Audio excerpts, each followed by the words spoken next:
Good afternoon, everybody. Delighted to be hosting Energy Garden's offer, the second offer on Ethex's platform. And thank you very much for attending. Very pleased to introduce the founder and CEO Aga, and Energy Garden's Chief Operating Officer Martin, who are on the call with us today. So before we get into it, just some housekeeping points, if I may, please. First, to say that Energy Garden and Ethex are not giving financial advice. And please, if you are in any doubt, do speak to an independent financial advisor before investing. Also, please do note that we are recording the interview for marketing purposes, and we will share a recording and make that available afterwards.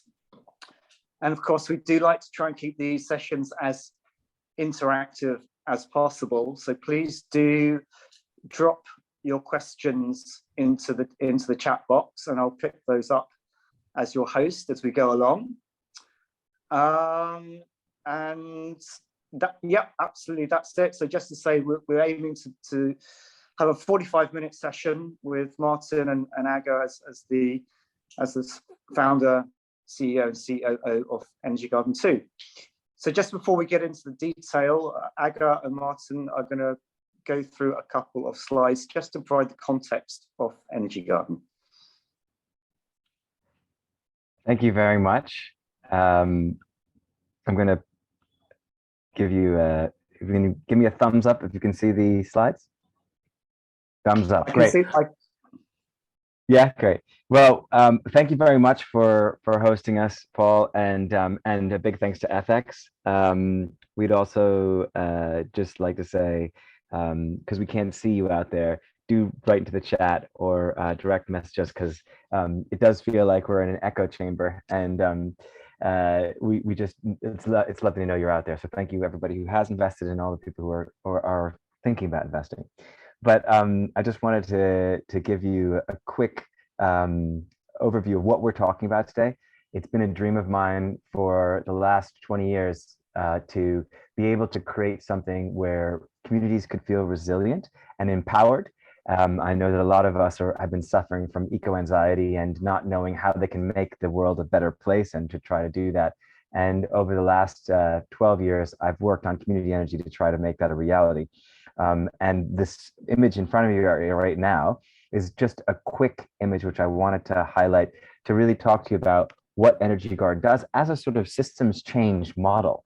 The idea that we can come together in a very simple way to directly address these systemic issues that we face with direct outcomes from social and environmental in immediate surroundings. So yeah, I think that the overarching headlines you must think about is that on the overground stations right now across London, there are multiple sessions happening right now. Kyle and Anna are watering, and they have a group of 7 and 11 people, and they're working right now, and that's quite a normal thing for us. We have people gardening every day, working on increasing biodiversity, teaching youth training programs. Martin's working on a session tonight with the youth training programs. Each year we run these cohorts. So so that feeling of working with local young people and creating beautiful enlivened spaces across what is gray and dreary on our ways to work is what we're trying to talk about. And that can be broken down into this image right here. And I wanted to start with that today, just so if you didn't know what Energy Garden was, that, you know, Energy Garden is not-for-profit cooperative, and it is investing into solar energy, and then the revenue then can support us. And that really can be broken down in what you see in front of me, which is invest, buy energy, and then you can directly fund the projects. But today we're going to focus in more in depth into how that investment project works. But in the overview, you have the energy returns then allow energy gardens. So there are these over 6,000-7,000 square meters of tended space, school workshops, youth training programs, adult mentoring programs, and you can really see the health and well-being programs, created in our green spaces through the local produce, through biodiversity outcomes, but also in just the positive outcomes. We had a hops picking on Saturday where the whole team was out, and there was around 45, 50 people who came out during the day, and there was a great sense of freedom and positivity around the solutions while we made pick tops to make beer. But they also do that for school kids where there's no alcohol, and it's more focused on what are the challenges and how can we get people engaged and involved through education and awareness, but really developing a sense of community through practical experience, whether they're making solar panels or they're planting seedlings into gardens. And finally, with our youth training program, it's focused on young people of color, Black, Asian, ethnic minority, people who don't necessarily have the chances that many of us have been afforded. And it gives them an accredited program where they can really take that diversity and turn it into positive growth and flourish in the world and find employment and opportunity. But really, I wanted to set the context before we went anywhere. Martin, do you have anything you want to add? Sure. Other than just to sort of crystallize the how the finance side of it flows, which is obviously with the share offer, that allows us to focus more on that. So basically, by investing in Energy Garden, as investor members, you will become a member of the Community Benefit Society that is Energy Garden, and then we'll use those funds to develop community-owned solar projects. And then by selling the energy from those projects, so for example, Patagonia are one of our corporate partners that are buying the energy from our existing Straddon project.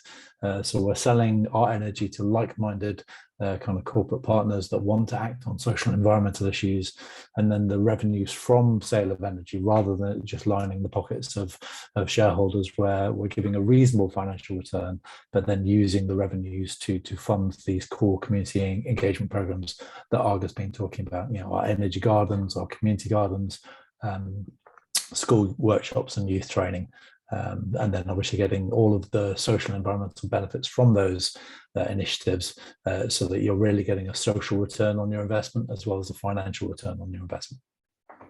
Brilliant. Thanks so much, Aga and Martin, for setting the context there. So I thought we should just touch on the details of the offer. So raising a target of £800,000, and to say that the offer has already got off to a very strong start, in the region of 180,000, I believe, today. As Martin said, the primary drive is to fund renewable energy via solar on roofs and other projects, and Martin can get into some of the detail on that later. And then, 100% of the share capital will be used to develop new community-owned solar. Just to highlight that the security type is a withdrawable community share with a potential 5.5% interest rate. So those are the headlines on the security type. And I thought it would just be really interesting to get a bit of personal color from you, Martin, because I know you had a very successful investment banking or investment career in the city, and you're now putting all the skills and competencies that you learned in that environment into play with solar and community renewable energy. So I'd love to hear a little bit about your journey, please.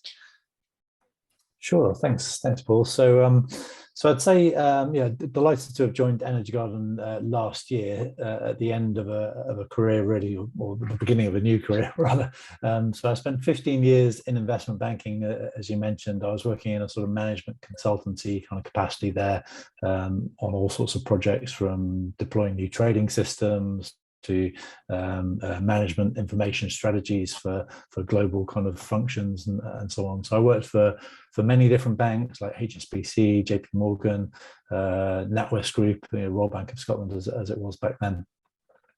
But then became very, very passionate about climate change back in sort of 2006, actually, having seen An Inconvenient Truth, which I'm sure many of us have seen, And that's set me on the path towards acting on climate change, acting on sustainability. I then moved after doing a master's degree back in 2015. I moved into sustainability consulting. So spent 6 years or so there working with clients in multiple sectors, working with like large FTSE 100s, for example, on their net zero strategy, on their science-based targets. My previous role was at an organization called Ecoact.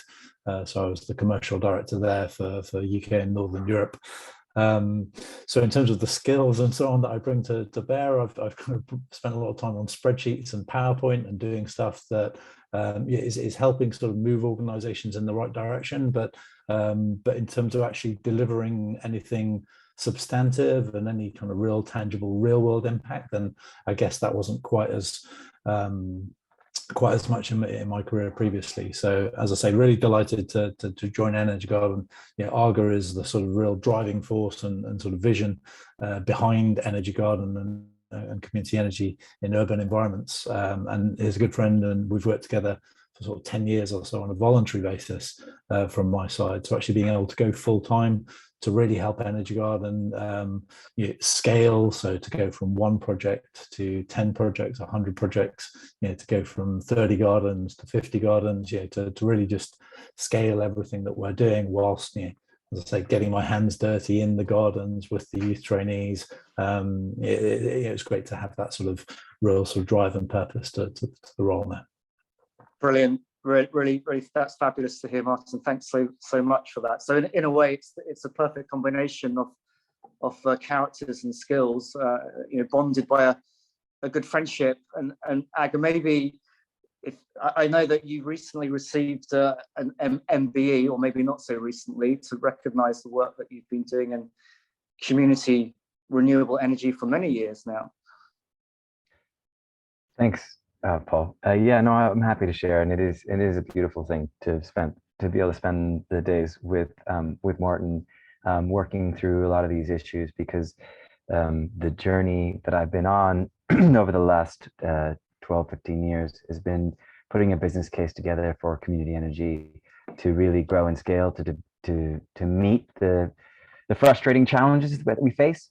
While it does feel sometimes small, the projects, and that we don't make a difference at the scale that we must. I mean, there's immediate action needed, and we know the profound level of having a full-time engagement team, and with working on biodiversity and horticulture and education, the people who can't be with us today, but who are every day on the ground. You can see who they are on the website, and if you will follow us on any form of social media, you'll see what they are.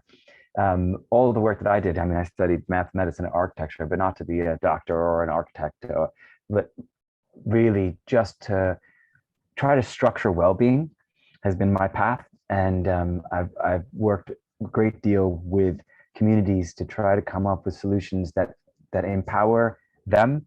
I had plenty of great ideas, I think, and I think of in my green glass tower. But they are usually not as good as I thought. And until they become part of a group and they go to an iterative process, and there's the hive mind can rip it apart and put it back together again with joy and sadness, and with the crucible, which is the daily interactions of quite a hectic situation that we're currently find ourselves in, with the climate crisis and with the political crisis and global movements of capital and the energy markets and war. It really begins to feel like if we can really empower people and feel that we're part of an equitable system, we can do that. And so that has been my journey. And to have people like Martin on the team, and we have a host of directors, if you see, who have incredible experience over the last 40, 50, over the last 4 years, but there's like 50, 60 years of experience on the board as well that can guide us. And then the engagement teams, which are touching on touch points on all of the community engagement plans each day, bringing that back to our headquarters here and making an active, enlivened, engaged process. I feel like all the work I've done then can really blossom.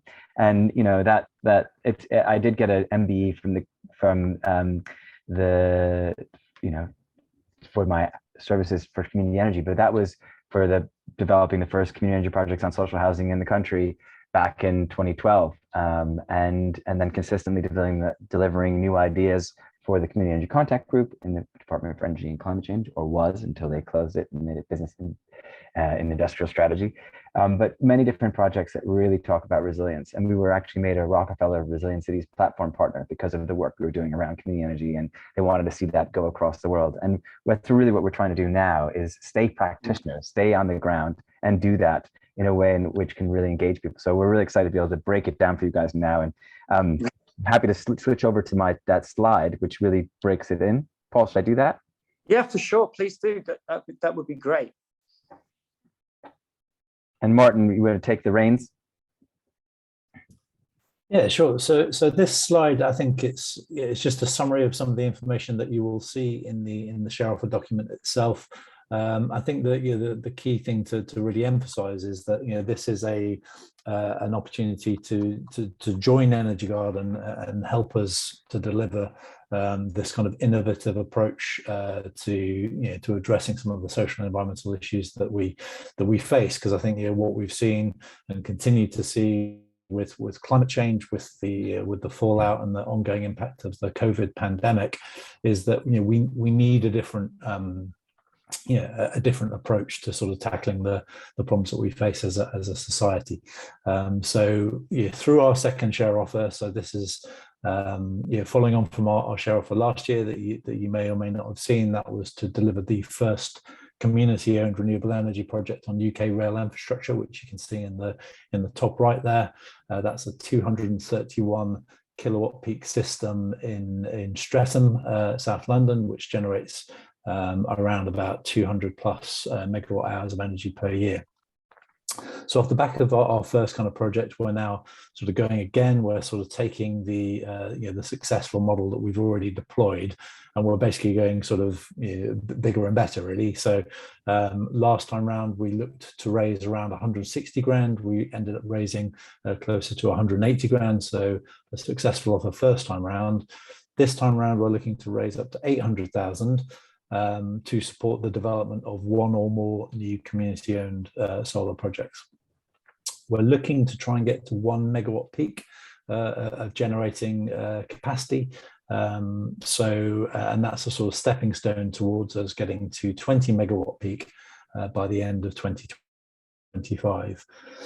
By deploying community-owned solar in this way, by welcoming new people into the Energy Garden society, what that means is that we can start to move away from a kind of dependency on any kind of grant funding. So we deliver some what we call service contracts. So we do things like youth training programs. We have our gardens as well, which can be funded directly.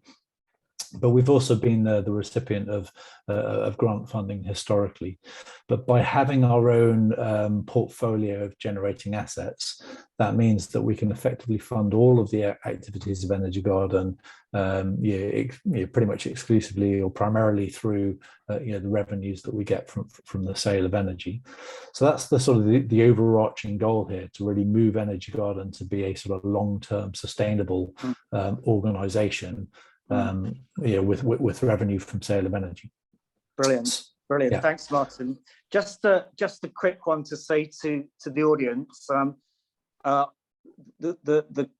chat box for questions is back open, and I've already seen a couple of interesting questions come through. We normally pepper these into the conversation as it develops, but actually there are a couple that I think I'd like to take now, Martin and Aga, if that's okay with you. Sure. So firstly, is there a question coming out of Scotland? Is there anything similar in Scotland, or would you think about doing anything similar in Scotland? First question for you to think about, and then second question: how does the 5.5% interest work, and can I sell my shares? Sure. Do you want to take the Scotland one, Aga, and I'll do the interest one? Sure. We have no projects which are currently in Scotland. Community Energy Scotland is a fantastic organization, and they do great projects all over throughout the Hebrides and right onto the mainland. And but I don't know of any specific projects like Energy Garden. And we'd love to come north. I have a great fond spot for Scotland.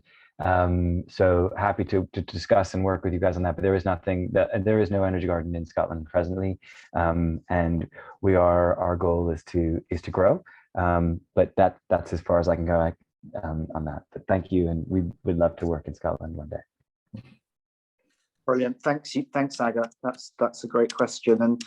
And just to say, to the audience, feel free to send some questions into our investor relation email. I'm happy to put you in contact as appropriate.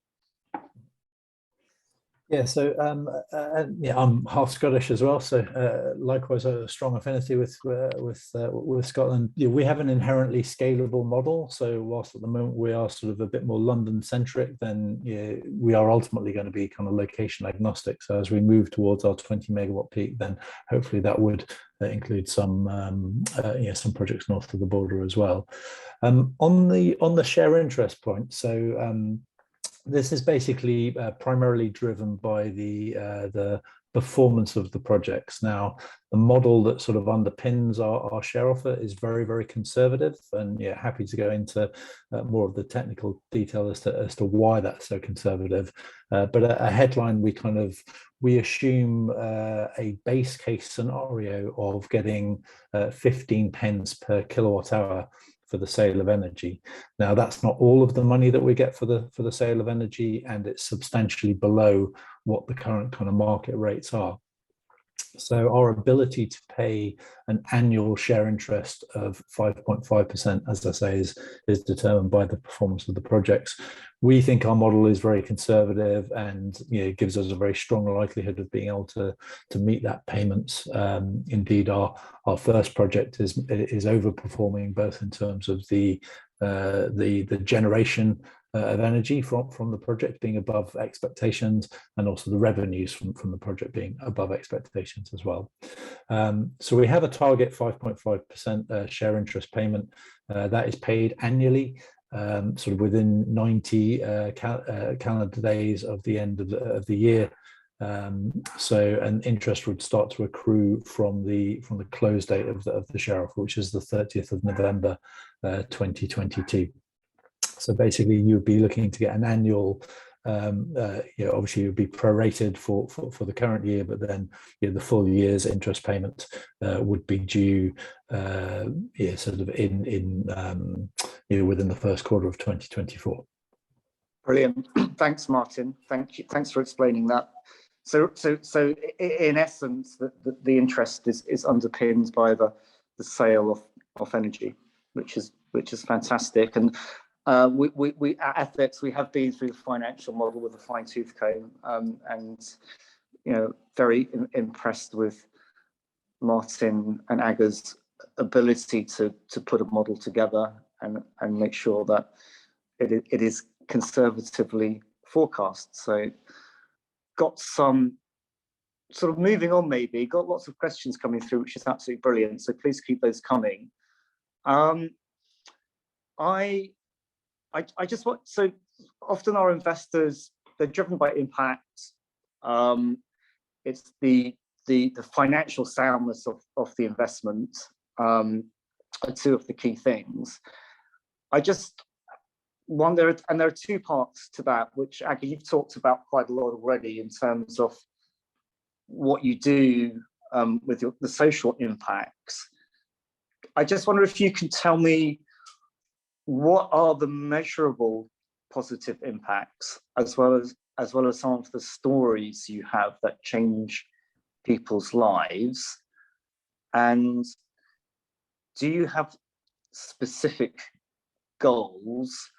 And can you maybe tell us one or two stories about people's lives that have really changed as a result of being involved with Energy Garden? Yeah, I'm happy to do that. I'd almost like to tag team it with Martin. So Martin, jump in when you feel comfortable.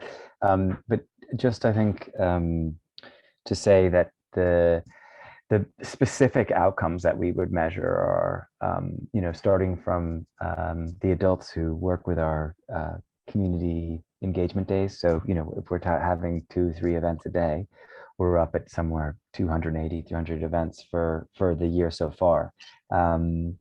And each one of those has between, well, we did it recently was an average of 4, because some of them just have 1 or 2 people, but others have 7 or 8 or something like that. We've had events where there's up to 30 people, like we did on Saturday, just passed for the hops picking. But the average is, we sort of look at numbers of people that come out to those events.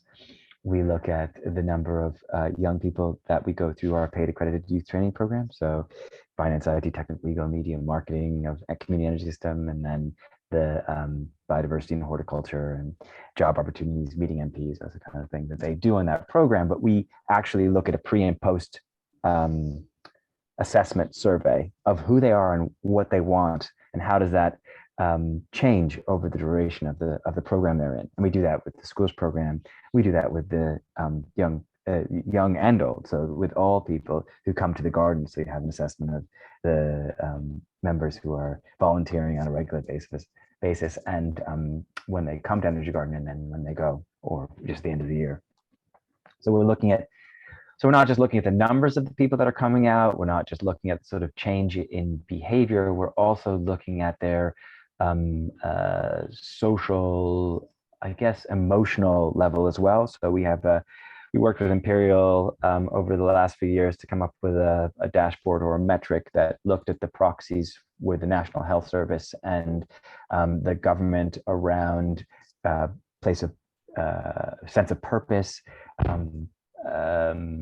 place of well-being, you know, emotional state, and if they could be attributable to it. Because I mean, a lot of people were using their theory of change can never seem to attribute how much comes from the work they did with a charity or an organization and not. And so then to have these pre and post surveys is quite a successful way to monitor that. And then we link that to the UN Sustainable Development Goals and different tracking methods that are used across the sustainable community. And what we found consistently is that they are quite high, because we are working in such a community development way. It's not just solar panels that go up on a rooftop and then you walk away, or you might have a solar panel making workshop once every year or every 2 years, or when you first started.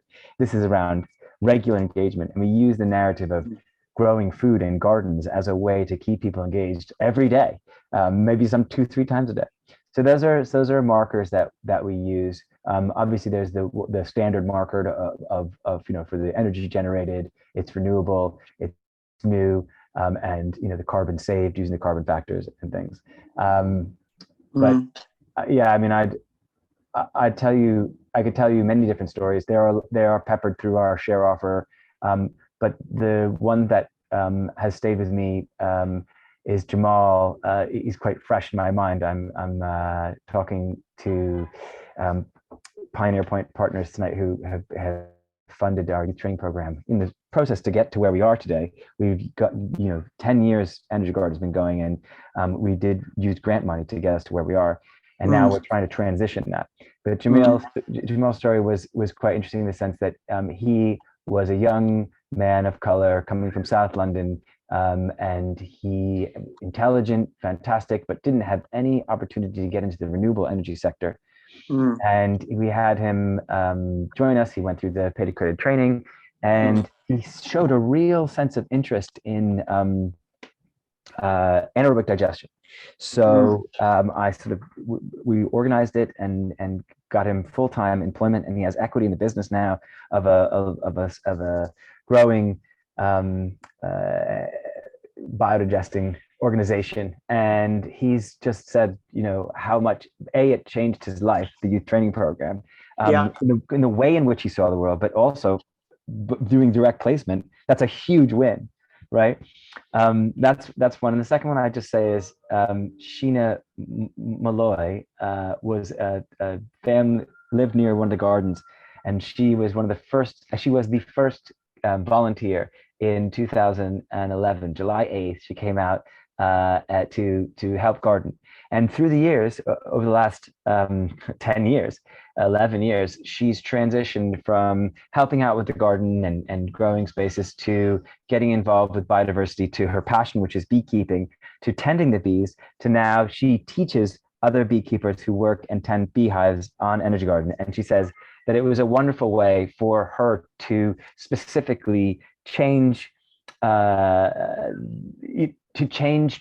interests and develop them while she was with us. So, I mean, it's a transition story, and it's empowering because it shows legacy. So those are the two stories I'd share, but I'm very happy to hand over to Martin. I'm just gonna sort of briefly interject, if I may, because I noticed that Martin's been busy answering lots of questions on the chat. And I do apologize if we don't answer all of the questions, because some of them sound a little bit financial advice in nature. So if we don't get back to you directly, I do apologize. One question I just do want to put a pin in later is, you know, I'm 83. What happens if I die during the life of the project? What can I do about that? And you know, typically you can gift shares, or you can make them a part of your inheritance. So Martin might be able to give me a little bit more detail on their transferability in that circumstance. Just quickly pausing for breath, give Martin a bit more time to think.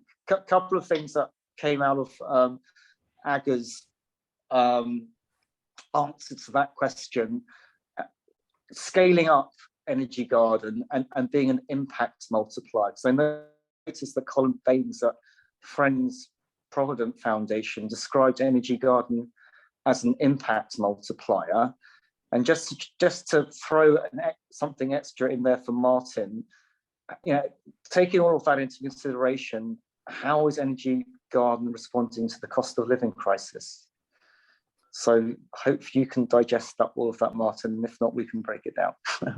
So a multitude of questions in there, and happy to tick those off. I've been posting some responses just in the chat, because, you know, conscious that we might otherwise kind of run out of time potentially. So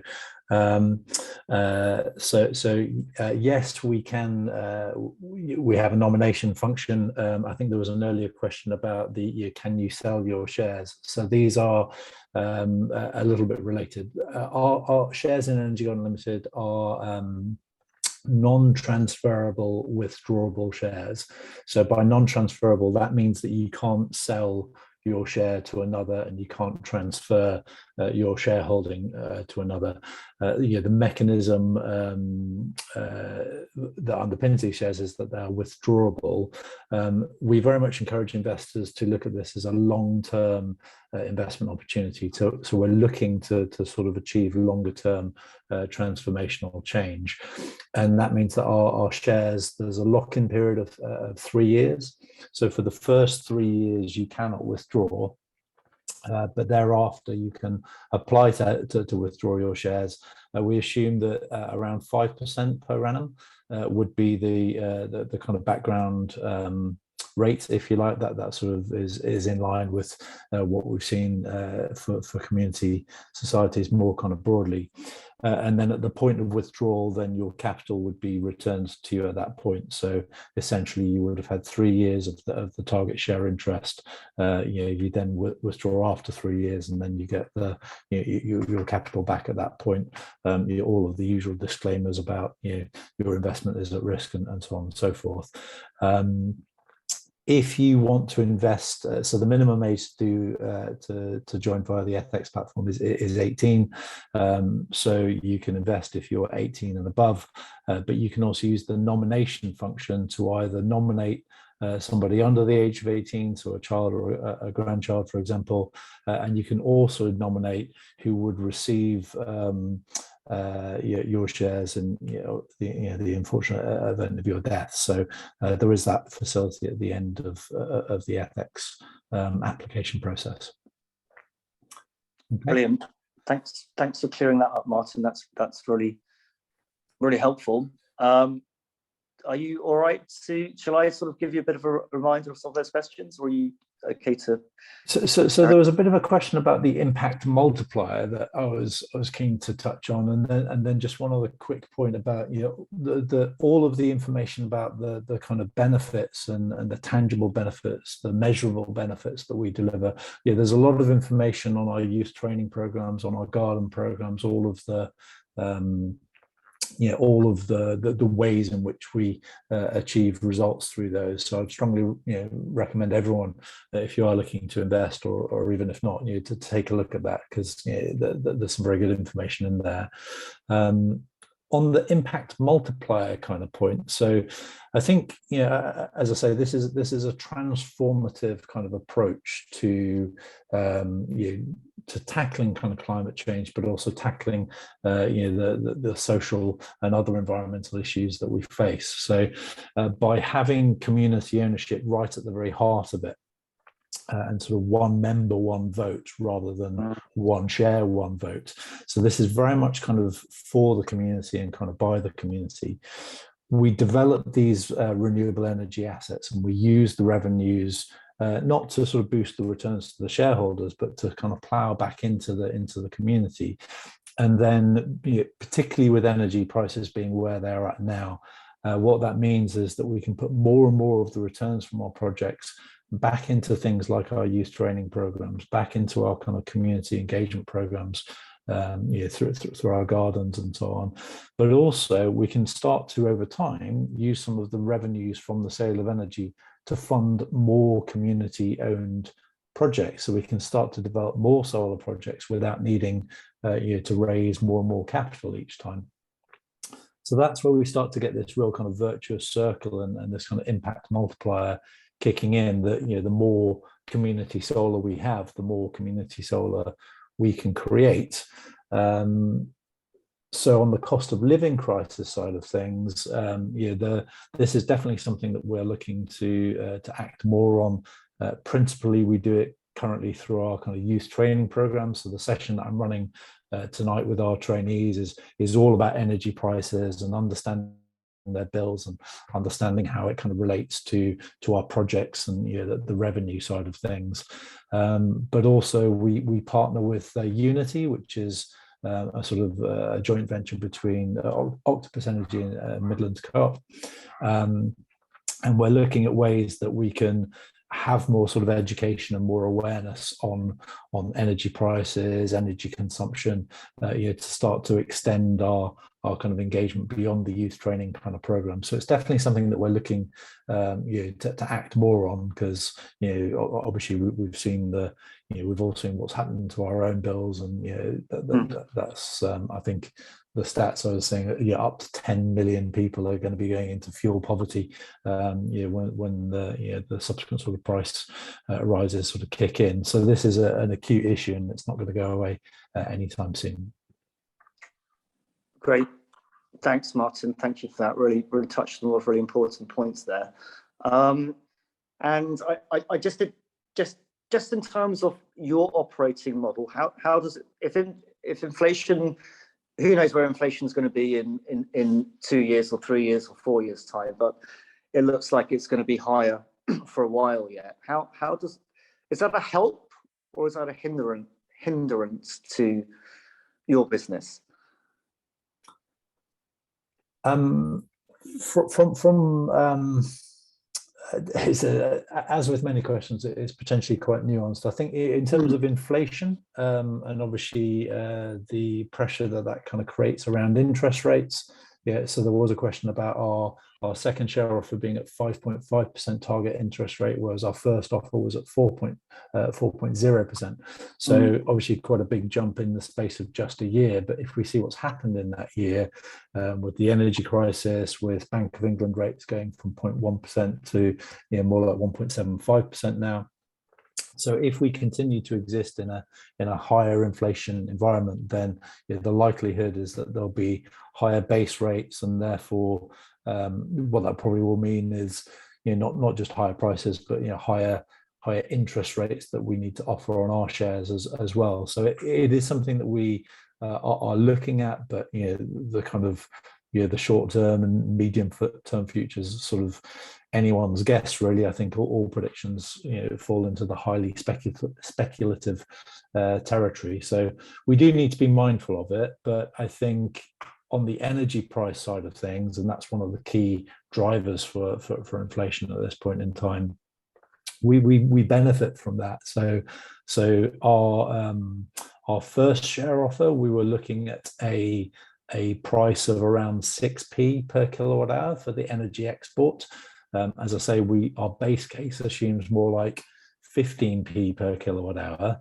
The prices that we've already secured are sort of closer to 20p per kilowatt hour for a project that's over a year ago, and the prices that we're now being quoted are in the sort of 30, 40, 50p per kilowatt hour. So that is obviously hugely beneficial to be getting double, triple, quadruple the price for the energy.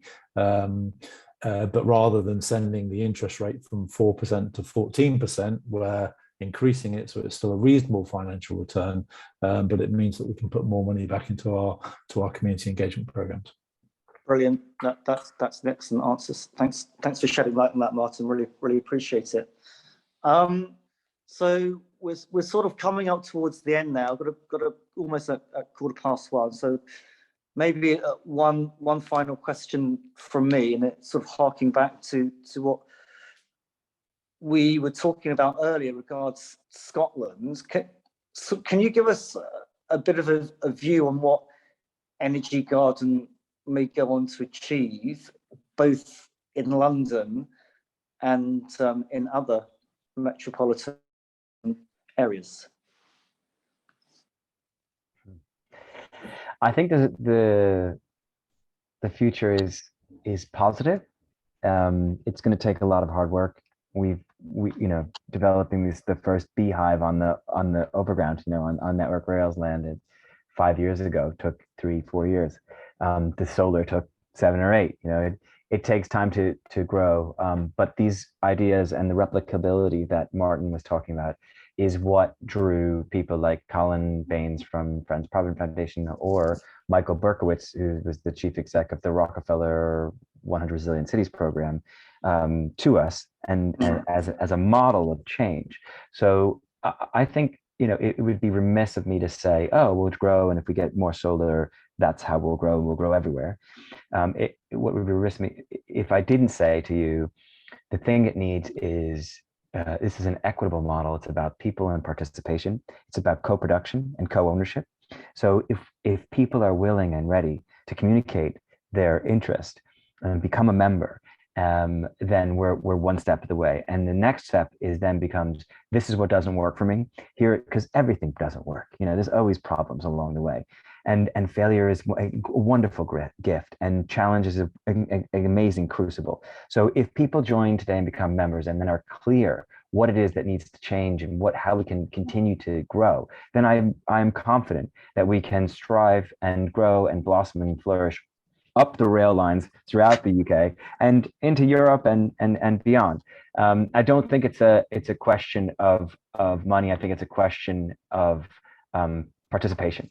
And I would say that, I would encourage people to become a member as opposed to an investor. Become a member. Tell us what's right and tell us what's wrong. Tell us what you want to see in the world. Because with that, we then grow and we learn. Without in the sort of green tower with the great ideas, you sit there festering. But when you come down to ground and do it, when we do this together on the ground, I think we have an incredible opportunity. That's brilliant answer, Aga. Thanks so much for that. Really speaks to the heart of what community engagement and participation is all about, for sure. Martin, would you any comments from you on that before we wrap up and close? Apologies, I was beavering away answering some more questions, so I've forgotten the original. So just to remind you, what do you feel that Energy Garden is going to achieve, both in London and other metropolitan areas? And Aga was really highlighting how encouraging members to join and feed their positive comments and the challenges into the process. So I think at the heart of what we're doing, the word that sort of jumps into my mind is kind of inspiration, right? It's that we have arrived at a society and a situation that is in a certain way, and that's kind of taken many decades and sort of centuries for us to get to this point, and we see the ways in which that's broken. At the heart of what Energy Garden are doing, well, it's an inspiration that it doesn't need to be that way, and we can have a different way of doing things. We can have more community engagement. We can have more community understanding and awareness of not just on the energy side, but other kind of environmental and kind of social issues and so on.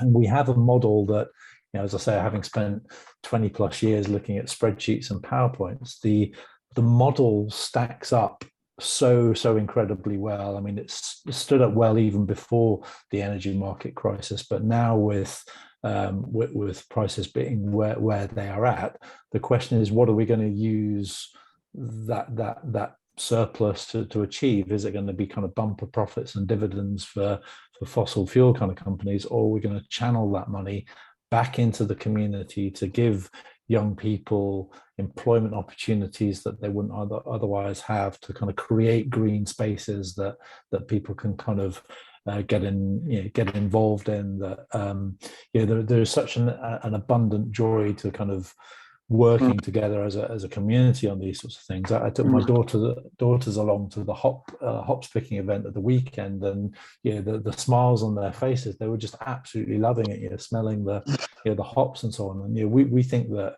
everything grows in supermarkets, and that the energy just comes into the house and we pay the bill, whatever that might be, if we can afford to pay it. So we need a different way, and we have a solution that gives us a different model, a different approach. And the only question for me really is, how quickly can we roll that out around London, outside of London, into Scotland, beyond the UK? The actual kind of model itself is a time-proven model that if you bring people together, they're the ones that are going to be able to tackle the problems that are affecting them, that they're living and breathing each day. So inspiration is what we need to move forward. Brilliant. Thank you so much, Martin. That's a fantastic answer. Inspiration is at the heart of it. And thank you to you, Aga, as well. And also thank you very much indeed to everybody in the audience who participated today. So we will be sending the recording around. I hope you found that really useful, both in terms of understanding the impact, the finances, and what Aga and Martin are going to go on to do. So thank you once again for your attendance. And with that, I would like to close the meeting. Thank you so much. Bye-bye. Thank you, Paul. Thank you, everyone, for joining. Great to have the opportunity to speak to you all about this. Yes, thanks, Paul. Thanks, Martin. And on behalf of the Energy Garden operational team, who's in the gardens today, thank you. And also the directors and the previous members.